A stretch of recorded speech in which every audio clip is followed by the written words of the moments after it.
Gem, and that is Jakoyo Midiwo. And at the end there, we have the Kiambu Senator Kimani Wamatangi. This is the beginning, not the end. All right. You're looking at it the other way around. Noted, gentlemen, noted. Now, there was some other news that came out yesterday, and that had to do with several appointments. I'll just quote the Daily Nation alerts. And Uhuru appoints Laboso widower Edwin Abonyo to the State Corporations Advisory Committee for 3 years. Defunct ECK's Jeremiah Matagaro named chair. And Labour CS Ukuri Atani appoints the former Odhaya Member of Parliament, Mary Wamboi Monene, as the chair of the National Employment Authority for 3 years. And that's where I'd like to start my engagement with the panel this morning. Do you welcome those appointments? What is your response to those appointments? I'll start with the Member of Parliament for Rarieda. Well, thank you. I think it is apt, even before I answer your question, that since one of our panelists, who's not here today, Dr. Boni Halwale, lost his wife, and we've not been here since that time. Yes, we have. Yeah, I have not. I condoled with him on phone, but let me take the opportunity to condole with him. And also take the opportunity to celebrate the many Kenyans who did us proud this week. I think it was a week of pride for Kenya. You know, for the feats of Eliud Kipchoge, Bridget Kosgei, and all other Kenyans who did us well, including the Kenya Navy that finally retrieved, one vehicle after 13 days. We can talk about that some more. The appointments, there's really not much to say. I think those are routine appointments. There's nothing dramatic about them. They are not even high-level appointments. I think they're fairly routine. I think it is apt, first of all, that Edwin Abonyo got that appointment, although the news made it sound like it was a really high appointment. But really, I mean, it's just been serving in a board. It's not even employment. It is serving in a board. So I think that they hyped it more than it deserved. That's all I can say on it. Okay, what about Mary Wamboi Munene's appointment to the National Employment Authority? You've talked about the 13 days it took the Kenya Navy to pull out Mariam and Amanda from the vehicle they were traveling in when it slipped off or slid or whatever the investigators went off the ferry. Part of the reason that has been offered, or rather has been part of basically what people blame it on, is that we appoint people to these agencies out of political cronyism, that we don't get the right people in these jobs. Doesn't that sound like a problem to you? Why are we recycling politicians? Are we rewarding party loyalty and not necessarily seeking out skill and the most experienced people for these jobs, or is she the most experienced person for this particular appointment? I'll ask the Tongaren Member of Parliament. I think they usually say when you're in a hole, you stop digging. And, for Kenyans, we are in a hole, but we still continue digging. And it completely contradicts what the president himself has said, that he admires Singapore, Lee Kuan Yew, and the rest.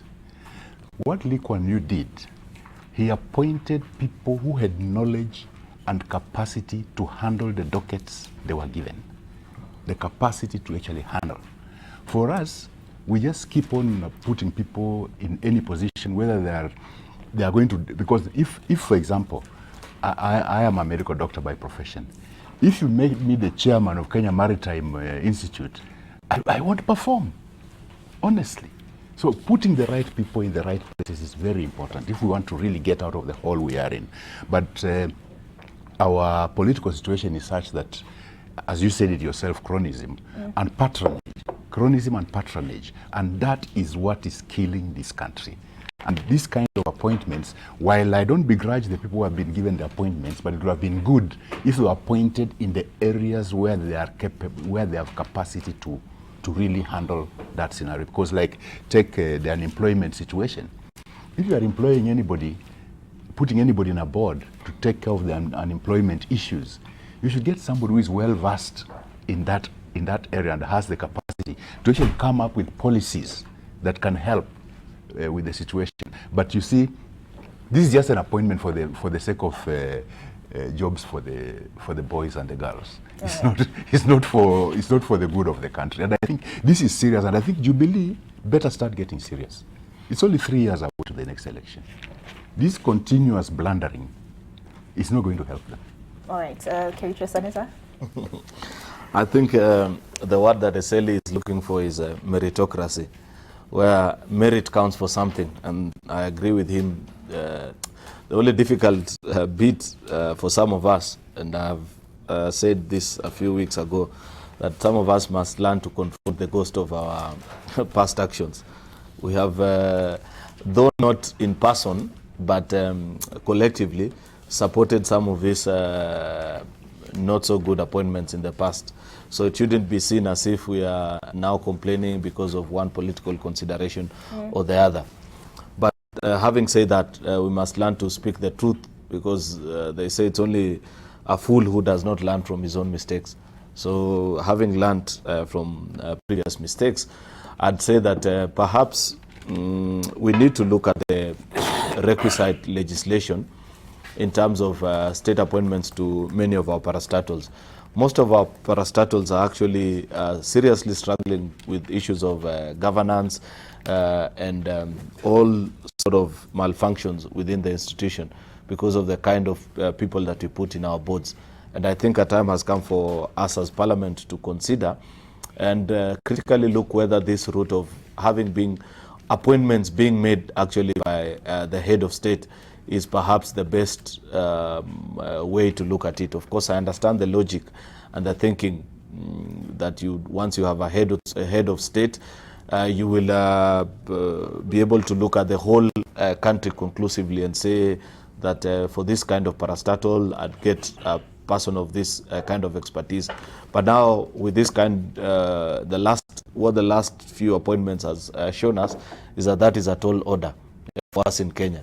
And therefore we need to consider and say, what will be the alternative? Is it, say, Public Service Commission, one of the most, in my opinion, professional parastatals that we still have within the country. I have seen how they conduct their interviews on many occasions, and of course they are not completely tamper-proof in terms of political interference. That will be expected so long as they are appointed by people in power. But at least you would spread the risk as opposed to leaving it within one particular office. That is where you end up finding, of course, having run for, say, president and successfully winning, you have your lieutenants, you have people that went out on the campaign with you. That desire to always, reward them, sort of, if I may put it that way, will always be with you as a president. And this is not just on the current. I want to believe that even in future, this is not a trend that you're about to change. So the thing is, how do we alter this structure?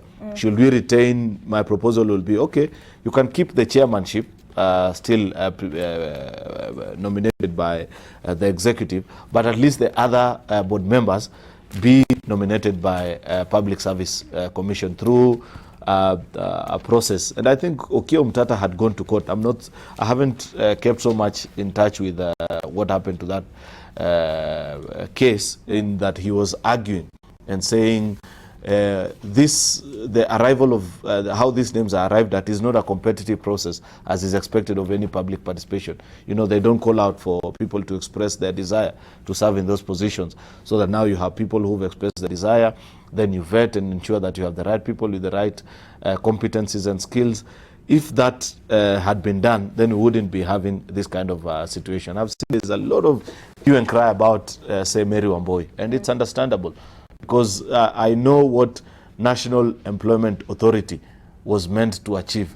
And I sympathize with my colleague, Senator Sakaja, who sponsored this bill in Parliament last time. This is created jobs. Yeah, this is not what he intended. His intention was not to create jobs for retirees. Right. It was actually to ensure that there is a proper structure to ensure young people are documented, those who don't have jobs, and try to match their skills with available positions. Unfortunately, that hasn't happened.